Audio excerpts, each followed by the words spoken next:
Salut à tous les amis, j'espère que vous allez bien. On se retrouve aujourd'hui pour une nouvelle vidéo. Dans cette vidéo, on va revenir sur toute l'actualité du Barça. Interview donnée par Deco ce matin, qui est sortie à l'Avantguardia média espagnol. On va revenir sur toutes les informations. Rashford qui s'est exprimé également. Donc il y a beaucoup de choses à dire. Mais juste avant, petit instant promotion, profitez de mon partenaire maillot pour acquérir des maillots répliques de bonne qualité, que ce soit des maillots vintage, mais encore des maillots de cette saison-là. Il y a également des écharpes, des casquettes, des t-shirts, un petit peu de tout, donc profitez-en. Tous les détails en description de cette vidéo. C'est parti! Alors ce matin, comme je vous l'ai dit, l'Avantguardia Média Espagnol a donc sorti une interview de Deco. Bon, en préambule, je tiens à rappeler que Deco, ce qu'il dit en interview n'est pas forcément la réalité. Il y a un mois, il avait donné une interview à RAC1, Radio Catalogne, où il expliquait que Ter Stegen était prioritaire, et cetera. Un mois plus tard, Joan Garcia était signé. Il expliquait que Nico Williams n'était pas dans les plans. Bah, maintenant, on se rend compte que si. Donc bref, il ne faut pas tenir compte forcément à 100 que de ce qu'est Deco explique. En tout cas, il a exprimé pas mal de choses intéressante. Il s'est exprimé sur le fait que le Barça cherchait bien un ailier gauche. Et dans ce cas-là, nécessairement, il a parlé de Nico Williams directement en disant: «Bah, Nico Williams, c'est clair, on a rencontré son agent. Il faut savoir que on s'est rendu compte qu'il vous voulait absolument venir et que maintenant on va tout faire pour le faire». Donc c'est quand même, des intentions très claires données par Deco, même s'il précise à chaque fois que c'est un joueur qui est sous contrat, qu'il faut respecter le club propriétaire. C'est quand même, dingue, d'entendre le directeur sportif dire ça. Alors évidemment, perso, moi ça me choque pas, mais d'habitude, on entend plutôt des discours selon lesquels il ne faut pas parler de joueurs qui appartiennent à d'autres clubs. Là, il exprime directement que oui, il y a eu discussion avec l'agent, que le joueur veut venir et que contrairement à l'année dernière où cette fois-ci il n'était pas sûr, cette fois-ci il l'est. Donc c'est quand même dingue de la part de Deco de le confirmer, mais en tout cas, le Barça travaille sur cette piste. Il a également expliqué le fait que le Barça ne recrutait pas Nico Williams juste parce qu'il est pote de Lamine Yamal. Il explique que le Barça, c'est pas un club des amigos, c'est un club d'amis, quoi, et donc que le Barça se renforce à ces postes-là parce qu'il en a besoin. Évidemment, il explique pas que le transfert est fait, ce qui est logique. Il dit qu'on va tout faire pour le faire. En gros, ce qu'il faut comprendre, c'est que le Barça patiente l'exercice, comptable 2025-2026 et ensuite ira lever la clause libératoire du joueur qui est fixée à 58 millions d'euros. Donc c'est un élément très important. Le Barça veut le joueur veut le Barça. L'Athletic Club ne veut pas négocier sa clause libératoire, ils ne l'ont jamais fait dans leur histoire et donc le Barça va s'assurer normalement, sauf grande surprise, hein. Franchement, tant que rien n'est signé, je peux pas vous dire qu'il est, sûr de venir, mais franchement, il faudrait vraiment une surprise un petit peu, on va dire, non prévue pour que Nico Williams ne devienne pas joueur du Barça. En tout cas, voilà pour l'info concernant Nico Williams. Deco a continué. Il lui a posé la question sur Jean Garcia. Il a dit: «Bah, regardez Liverpool, même s'ils avaient Alisson, ils ont quand même recruté même Mandarashvili, ils préparent l'avenir et nous, on s'est rendu compte que Joan Garcia était un gardien de présent, mais également d'avenir».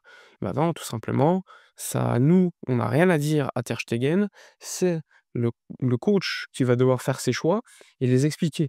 Bon, c'est simple, on le savait, le Barça prépare l'après Ter Stegen et même, maintenant, parce que le Barça veut absolument Joan Garcia et Chesney en numéro 2. D'ailleurs, Deco a confirmé qu'il allait prolonger parce que, bah, ils veulent que Ter Stegen s'en aille et Ter Stegen, pour l'instant, n'a pas eu cette discussion avec Hansi Flick. Il patiente, il faudra patienter peut-être soit le début de la pré-saison, soit tout simplement que Ter Stegen contacte Hansi Flick pour en parler. Mais en tout cas, du côté du FC Barcelone, les intentions sont très claires. Le Barça, heu, donc prévoit Joan Garcia Chesney en tant que gardien de cette saison. Il y a eu également, des propos de Deco, relatifs à d'autres questions, par exemple l'effectif en défense. Alors à ce niveau-là, Deco a quand même expliqué que Christensen était vraiment sur la piste des départs, hein. Il a dit qu'Araujo, par exemple, il est un des, meilleurs défenseurs centraux du monde et qu'il doit reprendre confiance après une saison avec des blessures, des ratés.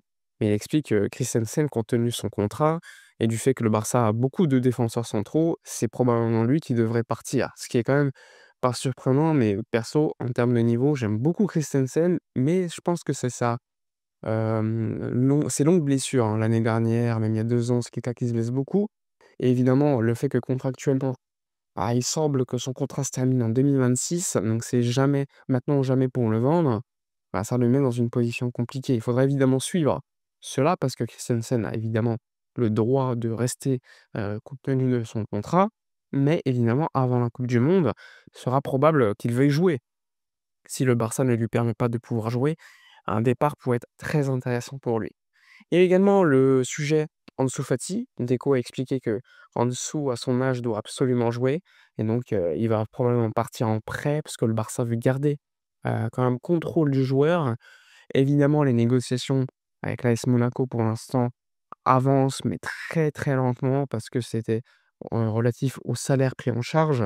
Le Barça veut que Monaco prend en charge beaucoup plus, mais s'il y a on va dire une date limite où le cas n'est pas réglé, eh bien Ansu Fati n'ira pas à Monaco, mais il ira ailleurs. Donc ça aussi, c'est un élément qu'il faudra, suivre avec beaucoup, beaucoup d'intérêt parce que le Barça compte sur l'économie de salaire du joueur, le numéro 10 du Barça. Voilà en grande ligne pour les, parties plus intéressantes de cette interview.